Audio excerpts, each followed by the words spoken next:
All right, let me set this up for you guys. Good evening or morning or afternoon, everybody. Whenever you decide to watch this, it's evening here. It's about 8:45, and unlike last time, I made a narrated podcast slash keynote presentation for you. I have an audience tonight. Three cats in the room as I sit up here in my home studio in Monmouth. So I have an audience. They're kind of staring at me quizzically as far as what I'm doing invading this room. They sleep in this room quite a bit during the day and night as well. So they're here. And I guess they're going to hear a lot about the powers of the presidents. Oh, I just lost one of them. If I had my camera up here, my phone, I'd take a picture of it, but I don't. So would much rather be talking to you than the cats. They'd probably appreciate it. You probably appreciate it a little bit more than they would. I hope so, anyway. Hope you're doing well. Hope you're surviving the time period of social isolation and distancing and whatever the buzzwords are for it these days. Doing that pretty much here. I think I had contact with one other human being today outside of my wife, and that was from a good distance of the Monmouth boat launch as we walked down there and back today. So, anyway, just want to keep up with some of the stuff we're doing in class as far as the government's concerned. And I sent you a keynote about how bills become laws, and we'll get into some other powers of government. We'll focus today on the Commander in Chief, the Chief Executive, the President of the United States. I'll go into what kind of presidential powers a president has. And it might surprise you to find out that presidents, while they are the most powerful individual person in our government, there really isn't an awful lot they get to do on their own. And I'll explain what I mean by that. While they have a lot of powers, a lot of them are checked. And here's why. Remember, in setting up our government, we were just coming off a war with England, and the biggest reason in our mind for that war was a tyrant king who abused his power.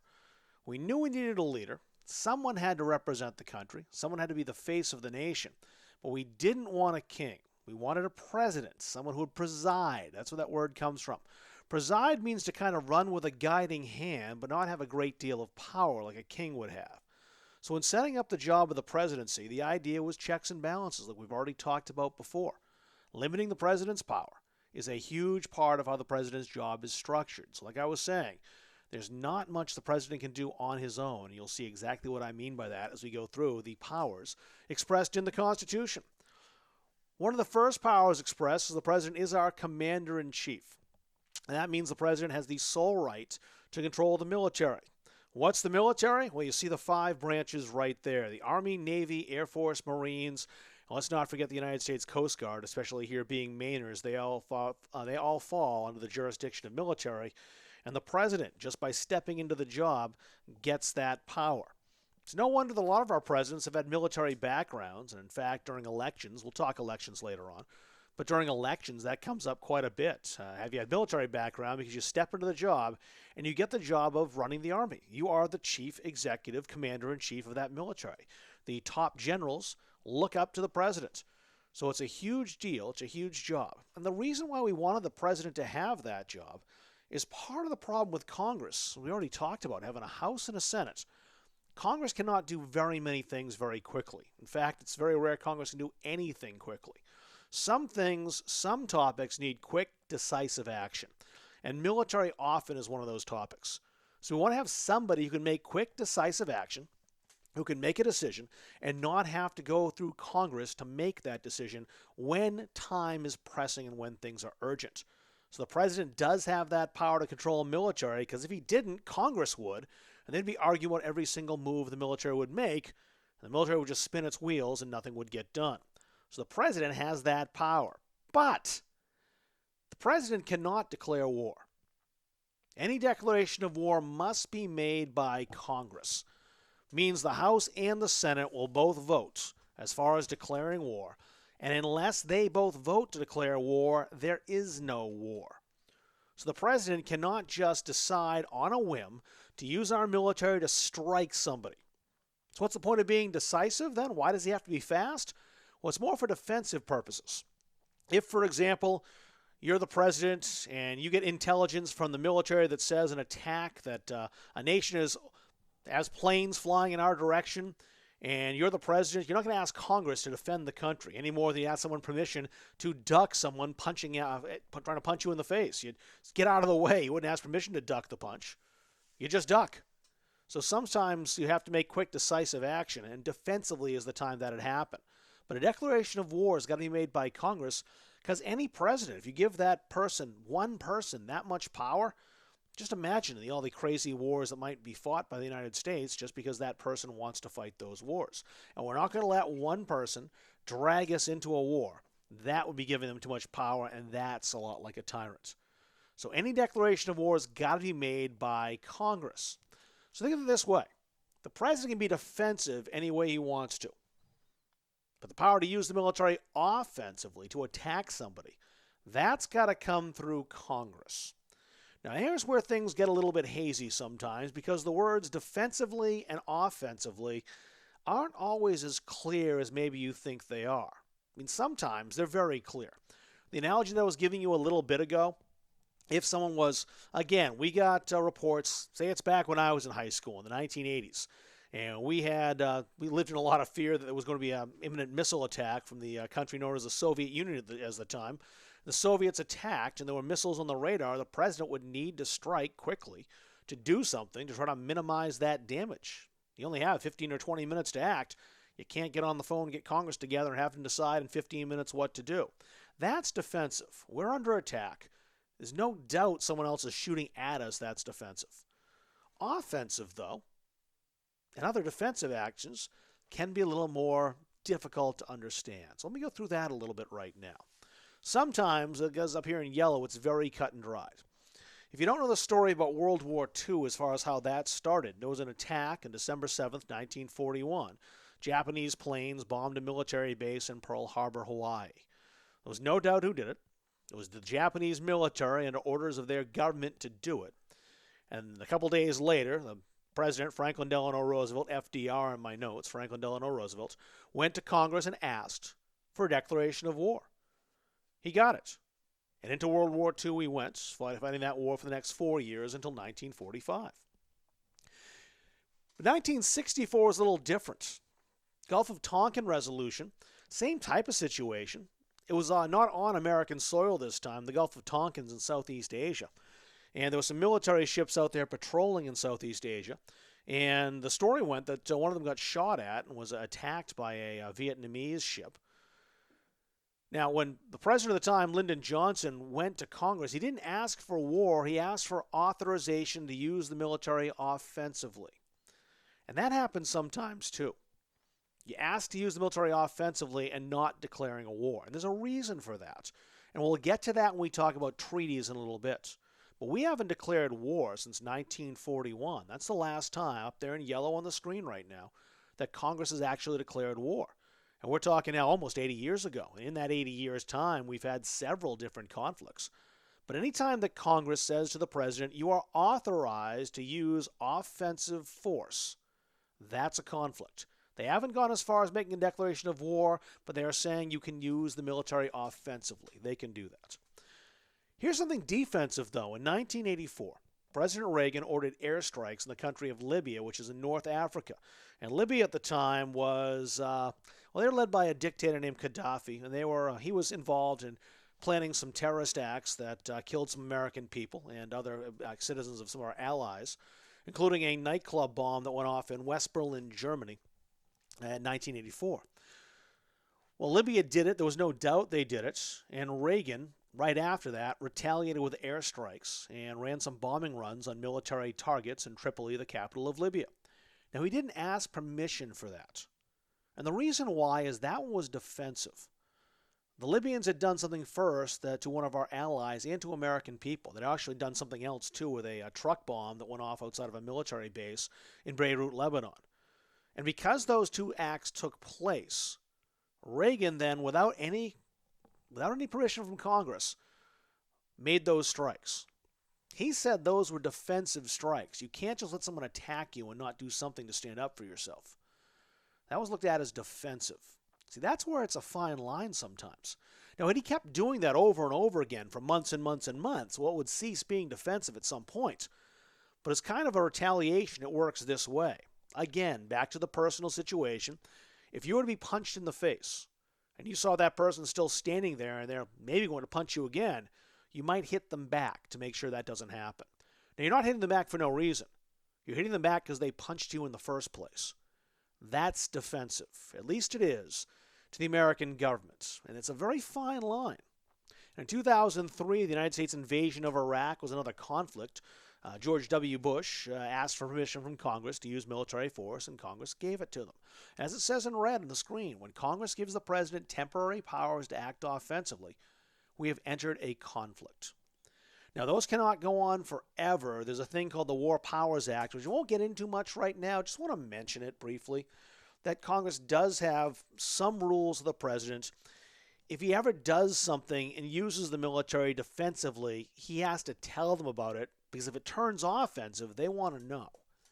Also, the president only has authorization to use the military for 60 days, and then the Congress can then say, well, nope, that's enough, if they want to. They don't have to, but they can. This is a way, again, to check the president's power. Even if he does have to use the military offensively, if they declare war, he's got full power until a treaty is signed. But up until that point, sometimes they may want to give the president power to act offensively just on a short-term basis. And that's where a conflict comes in. A conflict means that Congress can vote to stop the president. A war means he's got full offensive powers until the war ends, and that will require a treaty. So what we've done here is structure it in a way so the president has a great deal of military power, but not full military power. Again, he can't be offensive, just defensive. And even his defensive acts are somewhat limited. That's to make sure he's not a tyrant with the military and uses it in ways that oppresses our people or hurts the country. Second power is one we've already kind of seen. That's a veto power. Veto, a Latin word meaning I forbid. You've already seen that Congress makes laws. President can try to stop those laws, and that's what a veto is for. President doesn't like a law that's coming through Congress. He doesn't want to sign it. He doesn't believe an idea from Congress should become a law. So he vetoes it. It won't be a law until it goes to his desk. House passes it, Senate passes it. The president now gets his say. And if he signs it, as you've seen before in the keynote I sent last week, that's a law. But he can also veto it.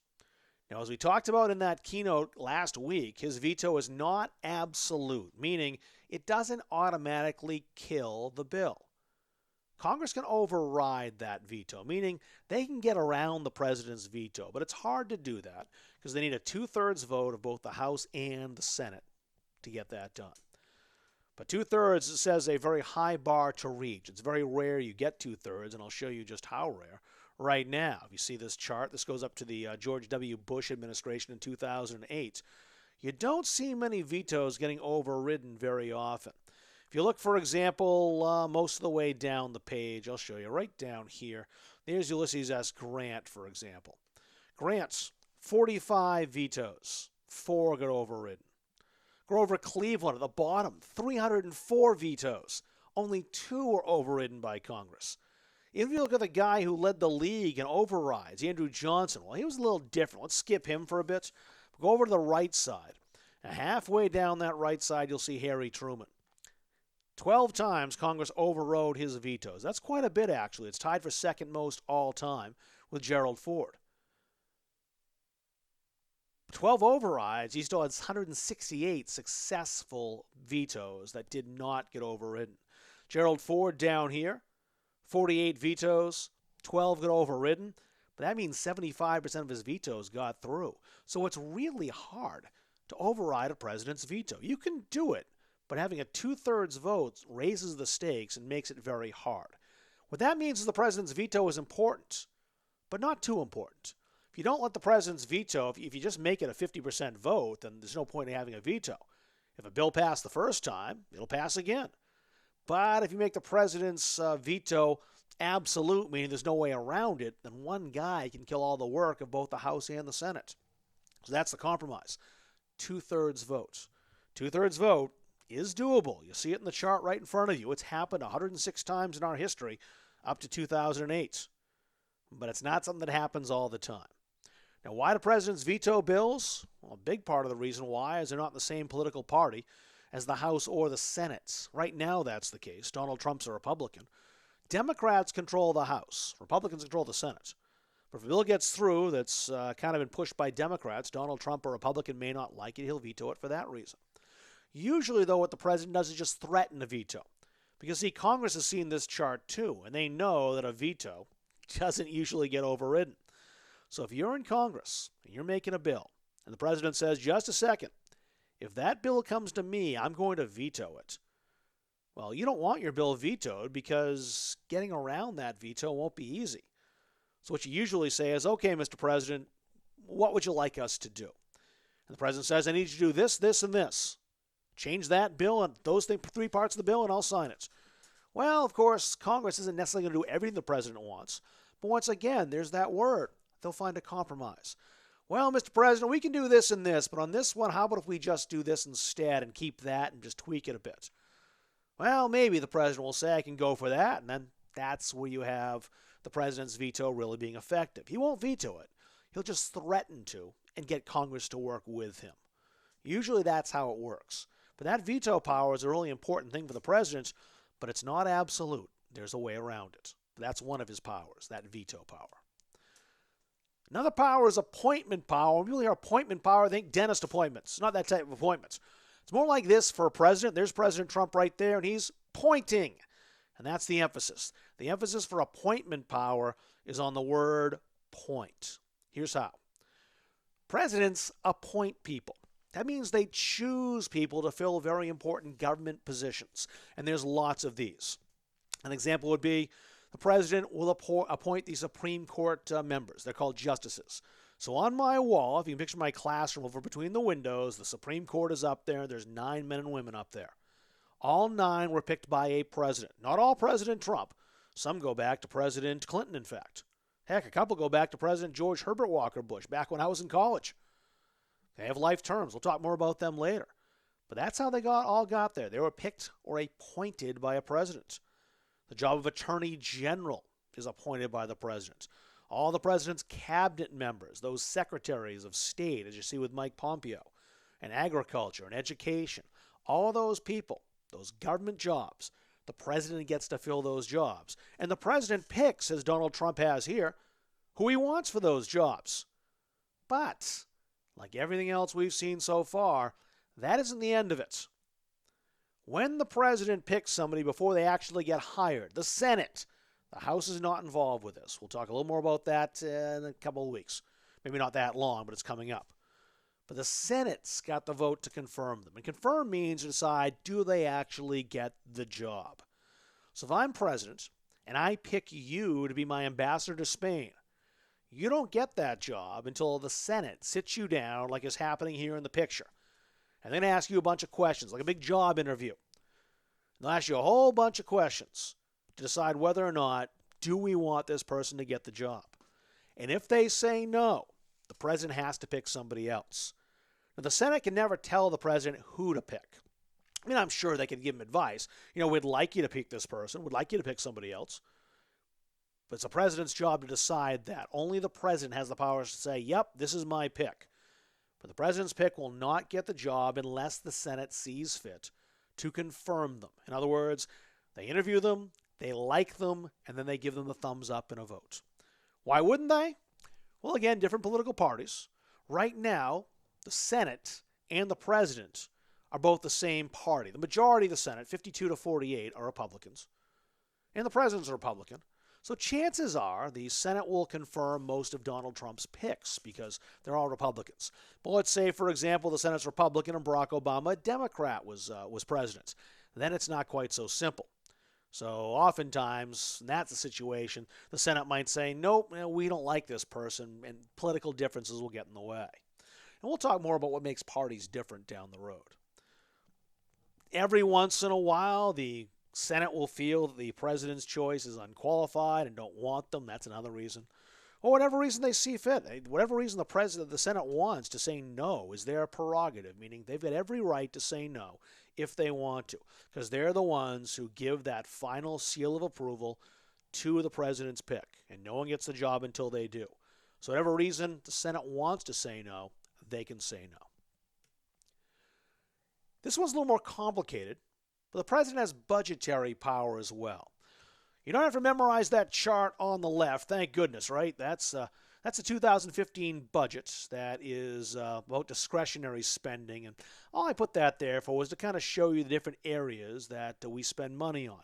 Science, Social Security, transportation, education. The military, of course, is a big one up there in blue. all that money comes from the government, usually via taxes and other revenues.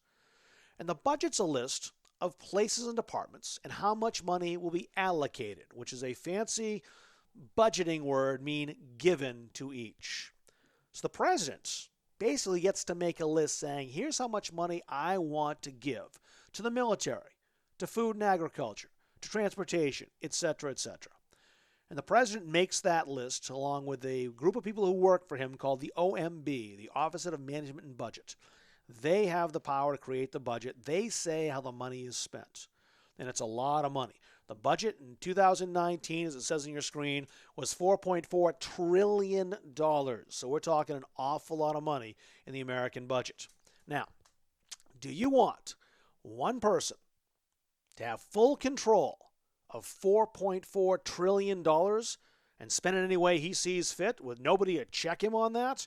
I know I certainly don't, because that would mean a lot of wasted money probably could happen, as presidents would have no way of being stopped to send money anywhere they wanted, maybe even to their friends or their own companies.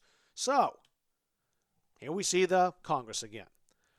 The president's budget must be approved by the House and Senate. Now, the House is involved here. It wasn't last time when we talked about appointments, but it is here.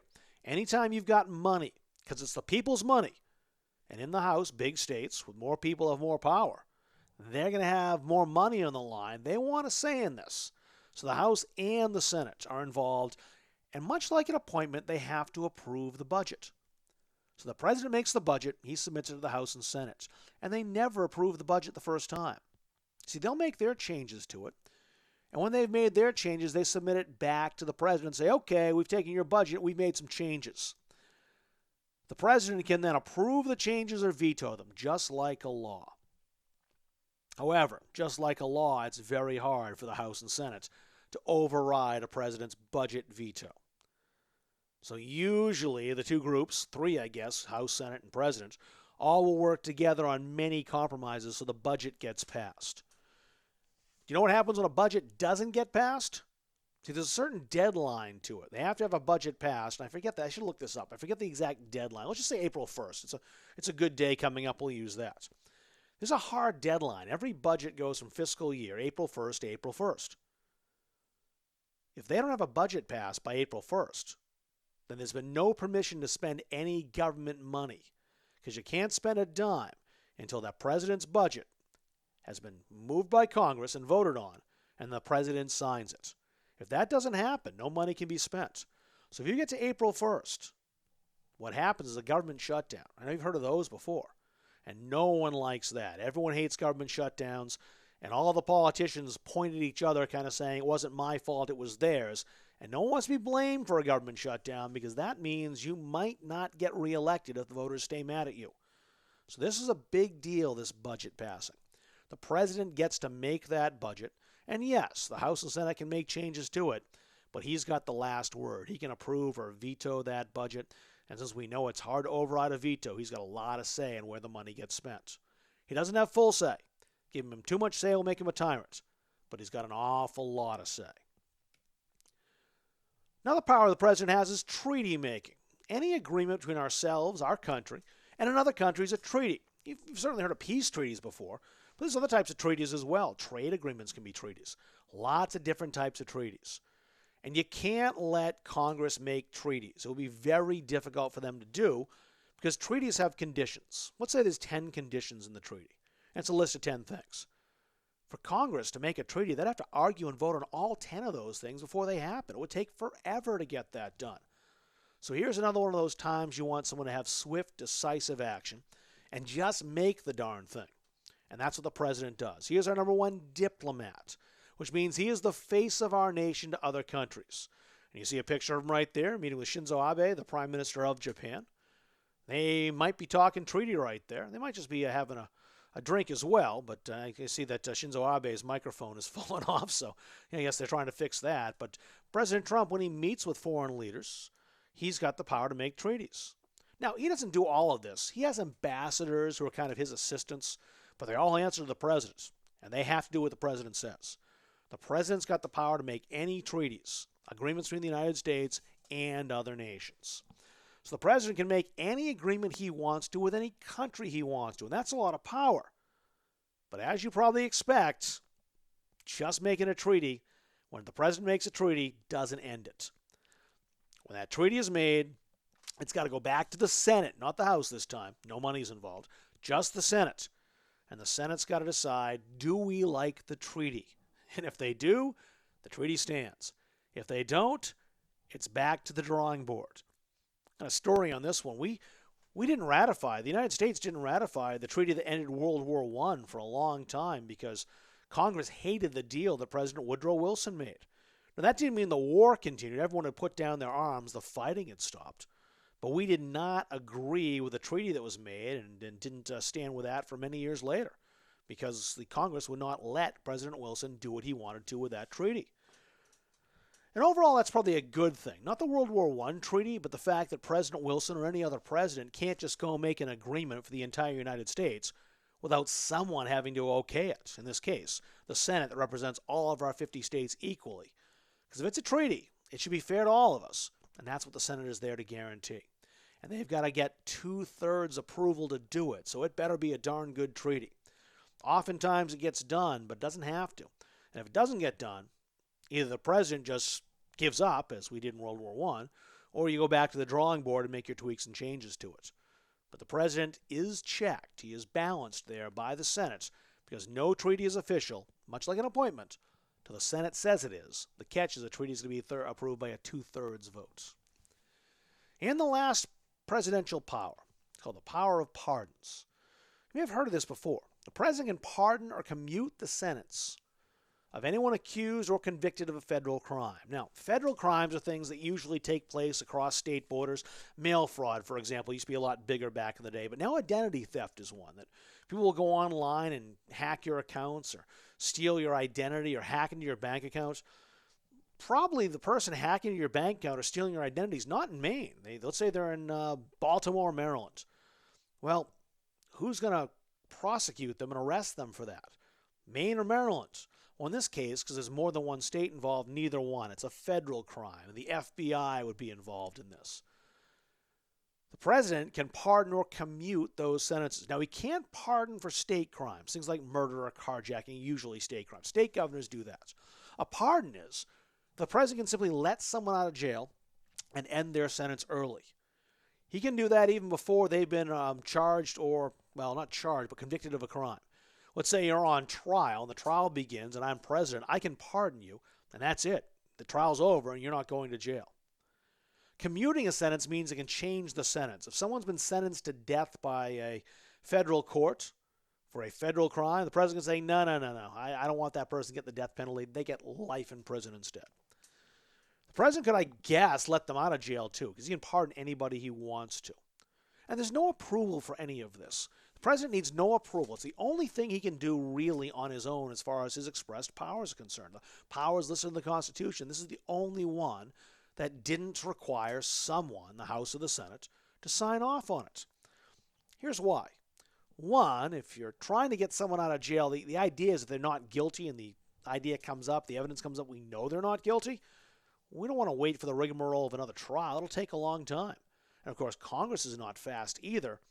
That's where the president comes in and says, okay, we're not wasting any more time. This is over with. The idea is the president's not going to make bad pardons. And by bad, there have been some bad pardons, but not dangerous pardons. Presidents are not going to go and find somebody guilty of killing several people and let them out of jail for a lot of different reasons. One is that presidents are very concerned about their legacy, meaning how they're remembered in history. And if you're a president and you let someone who killed several people out of jail and that person then goes and kills again, well, the history books will be writing about that and everyone's going to know what an idiot you were from now until the end of time. And presidents really don't want that to happen. So that's one reason they have incentive not to do it. Secondly, most presidents do have at least some common sense to not let someone very dangerous out. But third, overall, politically, it'd be a bad move. Even if a president isn't going to run for president again, let's say Donald Trump wins in 2020. In 2024, he can't run again. But I know Donald Trump is going to hope whoever the Republican who is running that year, Donald Trump's hoping he's going to win. So Donald Trump will not do anything that's going to hurt the Republican Party's chances of winning the White House. Even though he can't run again, he wants his party to win. So the safeguard is that, for the most part, presidents won't make bad pardons because the reputation of themselves and their party is on the line. And that's worked for the most part. Not always. There have been some bad pardons, like I said. You could Google Mark Rich if you wanted to. There was a pardon that Bill Clinton made right before he left office in either late 1999 or early 2000. I forget which. Actually, late 2000, early 2001. It was right before he left office. It was during around the election. Anyway, Mark Rich was pardoned. He was a tax evader, and he owed a lot of money, hundreds of thousands to millions of dollars that he evaded in taxes to the United States government. And he was living in France. And France does not have an agreement to extradite, to send back tax evading criminals to the United States.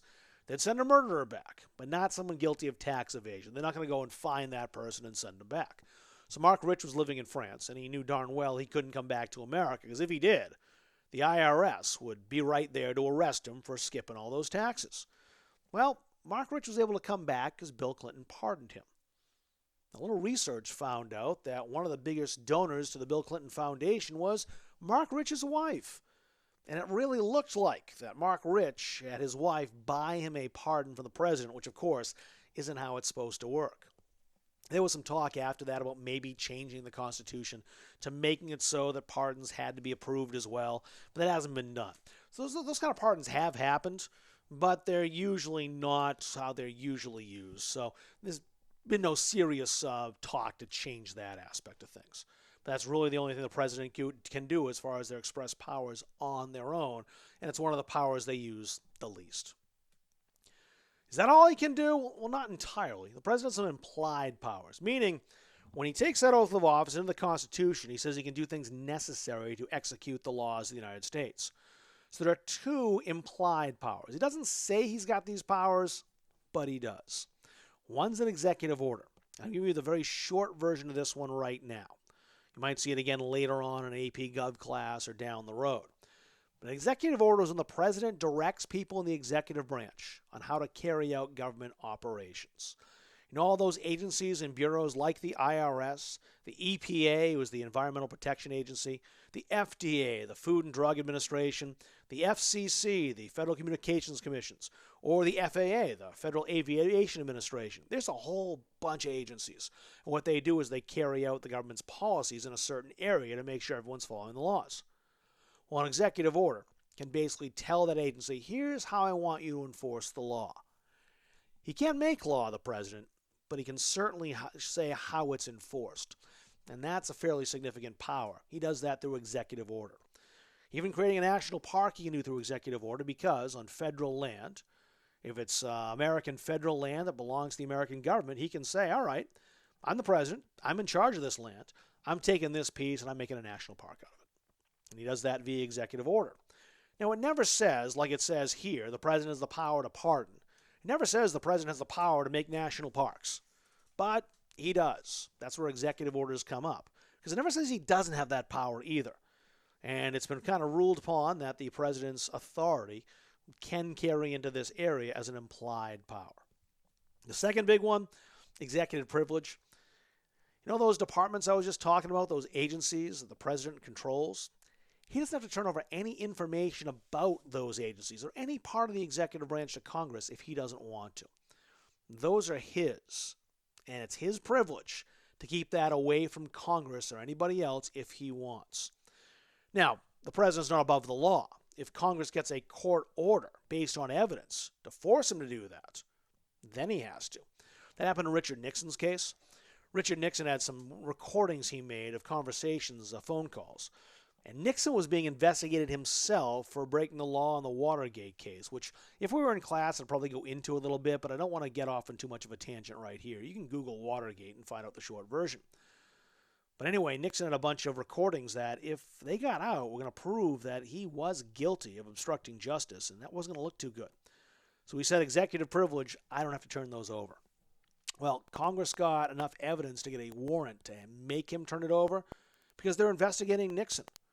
And the court said, hey, Mr. Nixon, you have executive privilege, but it does not extend to when you're being investigated If Congress gets a court order based on evidence, well, it's just like any other warrant. You have to comply with it. But without that warrant, the president's property is kind of the same as yours. He doesn't have to turn that over to anybody if he doesn't want to. In this case, the president's property, though, are all the agencies of the executive branch. So there are some implied powers he has as well. The express powers, again, we'll go back on real quickly. Express power, he's the commander-in-chief to control the military, but can't declare war. He has veto power, but the veto power can be overridden by a 2/3 vote. He has appointment power, but the Senate's got to approve all the appointments. He controls the budget, but the House and Senate then get to mark up the budget, and he just gets to veto or approve their markups. And he can make treaties, but any treaty's got to be approved by 2/3 of the Senate. One of the only things he can do on his own are pardons, as we talked about, but he does have these implied powers as well. The whole goal of all this is to make sure the president was a president and not a king. There's some more than that, but that's going to be all for today. We don't want to get too deep into the presidency until we kind of get the basics down straight.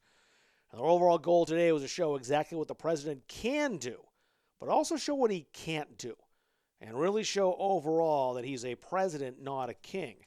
Because most of the time, the powers he exercises, the powers he uses, no decision is final until the House, the Senate, or both say so. That's it for now on the presidency. If you have any questions about this, fire off an email to me, and I'll be sure I'll respond right to you directly, and maybe even put it in the next keynote if a lot of folks have the same questions, or if I kind of like your question and figure that, I didn't explain this all that well. Let me do this in the next one. So thanks for listening. I hope you're enjoying as much as you possibly can your time away from school. Definitely wish we were in class talking about this, but we'll make do as best we can. And I'll talk to you all later.